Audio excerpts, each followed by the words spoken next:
go to the arbitration panel and you've already agreed to this, the attorney's not there, the money goes to the patient and none to the attorney. Today, all the money goes to the attorney, and they scare the wits out of the doctors and pushes up the cost. The problem is those contracts are not legal. If I have a contract with my patient and we agree to arbitration, they throw them out of court. They say, oh, you can't do that.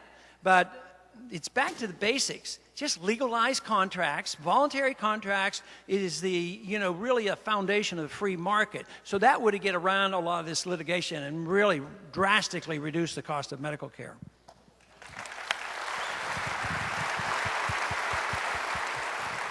Dittos on everything Ron Paul said. I'm a former federal tax litigation attorney, so I did trial work, and I'm for tort law. It is awful to see what's happened in our medical system because of tort law, and really what's happened is that people have been hurt because of this. Is there a reason to go after people who've been negligent? Yes. But again, that's contract law that you can bring into place. But this is how it's impacted people. Ron is an OBGYN. Today in the United States, about 12% of OBGYNs just say, I'm not going to practice anymore. The malpractice insurance is too high, it's too much grief, I'm not going to practice anymore. There's 49% of all counties in the United States have no OBGYN because people don't want to be practicing. If you look at neurologists, 75% of neurologists say they will refuse to operate on children. They're not going to operate on children because the malpractice is just too high.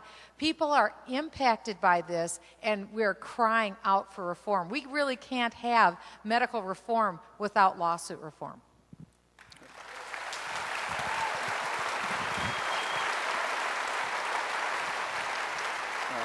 We have a question from a middle school student.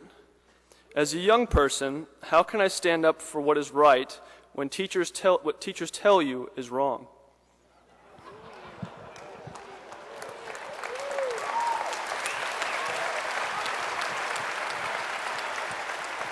Well, that is a big problem because that is probably reflecting the school system that we have in this country. I would start by first obeying the Constitution, saying the federal government shouldn't be in our public schools at all.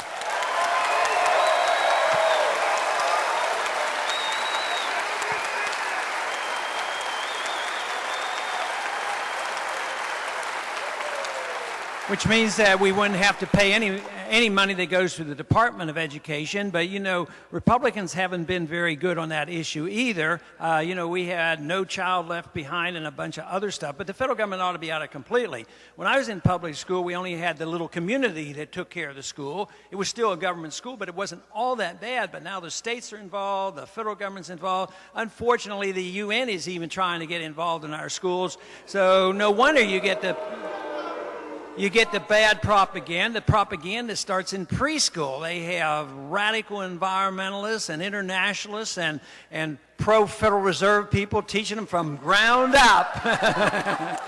So no, I bet that statement would never come from somebody that's been homeschooled or in a private school. Probably not. What a great kid. You can actually have a lot of fun with this if you're a middle school student, because all you have to do is learn a couple of key questions when some things come up in class. And so just mildly raise your hand and ask a couple of questions. Something like, how do you know that to be true?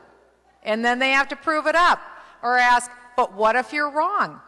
And then they have to prove it up. There's a couple of key questions. You can have a lot of fun.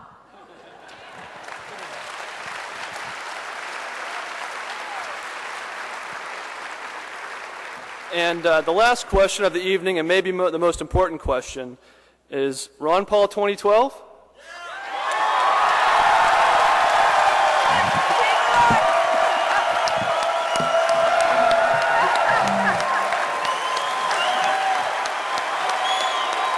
Thank you, everybody. Thank you. I might shake a couple hands. Where would this be done? On the side over here. Okay.